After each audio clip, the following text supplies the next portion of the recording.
کھانے کے ساتھ کیرا اور ٹماٹر کھانے سے جسم میں پانی کی کمی نہیں ہوتی۔ یہ وزن کو بڑھنے سے روکتے ہیں اور جلد کی صحت کو بہتر بناتے ہیں۔ جامن کی گٹلیوں کا پاؤڈر روزانہ 1 چمچ استعمال کرنے سے شوگر کنٹرول میں رہتی ہے۔ یہ مثانے کی کمزوری کو دور کرتا ہے اور معدے کو طاقت دیتا ہے۔ مٹی کی مٹکے کا پانی قدرتی طور پر الکلائن ہوتا ہے جو تیزابیت کو ختم کرتا ہے۔ یہ گلے کی بیماریوں سے بچاتا ہے اور ہاضمے کو بہتر بناتا ہے۔ رات کو سوتے وقت ناف میں 2 قطرے زیتون یا سرسوں کا تیل لگانا خشکی کو دور کرتا ہے۔ یہ طریقہ ہونٹوں کو نرم رکھتا ہے اور نظر اور حافظے کو تقویت دیتا ہے۔ کھانا کھانے کے بعد آدھا چمچ سونف چبانے سے بدہضمی اور معدے کی گیس ختم ہو جاتی ہے۔ یہ منہ کی بدبو کو دور کرتی ہے اور آنکھوں کی بینائی کو بھی طاقت دیتی ہے۔ ادرک کا قہوہ پینے سے جوڑوں کا درد اور جسمانی سوجن کم ہو جاتی ہے۔ یہ پیٹ کی گیس کو فوراً دور کرتا ہے اور نزلہ زکام سے بچاتا ہے۔ رات کو سوتے وقت سرسوں کے تیل سے پاؤں کے تلوں کی مالش کرنا بے حد مفید ہے۔ یہ گہری اور پرسکون نیند لانے کے ساتھ ساتھ دماغی کو بھی۔ پانی بیٹھ کر اور گھونٹ گھونٹ پینا۔ پانی ہمیشہ بیٹھ کر اور 3 سانسوں میں آرام سے پینے کی عادت اپنائیں۔ یہ طریقہ گردوں اور جوڑوں کو نقصان سے بچاتا ہے اور ہاضمہ ٹھیک رکھتا ہے۔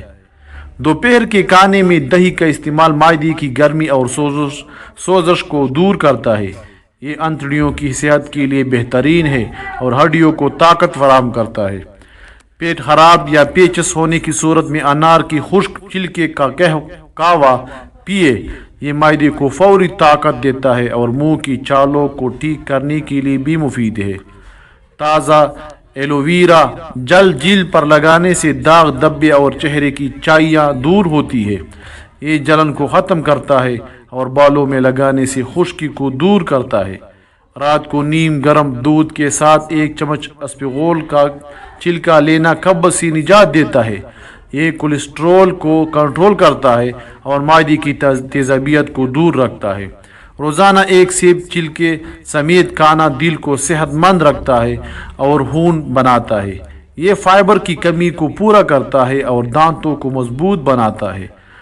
تازہ پودینے کا قہوہ پینے سے متلی اور معدے کی بوجھل پن میں راحت ملتی ہے۔ یہ جگر کے افعال کو بہتر بناتا ہے اور جلد کو تازہ رکھتا ہے۔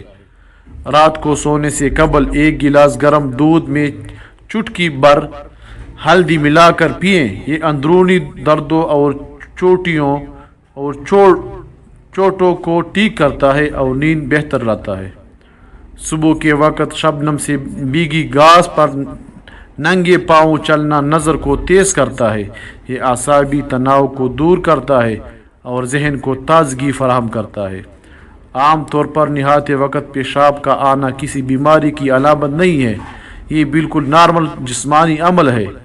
ہمارا دماغ پانی کے بہاؤ اور بہتے ہوئے پانی کی آواز کو مثانے کے خالی ہونے سے جوڑ دیتا ہے۔ بچپن سے ہی پانی کی آواز سننے پر مثانے کے پٹے خود بخود ریلیکس ہو جاتے ہیں جس سے پیشاب محسوس ہوتا ہے۔ جسم جب پانی کی کمی کا شکار ہوتا ہے تو گردے پیشاب کو گاڑھا کر دیتے ہیں تاکہ پانی کو محفوظ رکھا جا سکے اور اسی وجہ سے رنگ زرد پڑ جاتا ہے۔ رات کو بھگویا ہوا میتھی دانہ صبح پینا شوگر کے مریضوں کے لیے مفید ہے۔ یہ انسولین کی سطح کو متوازن کرتا ہے اور بالوں کا جڑنا روکتا ہے۔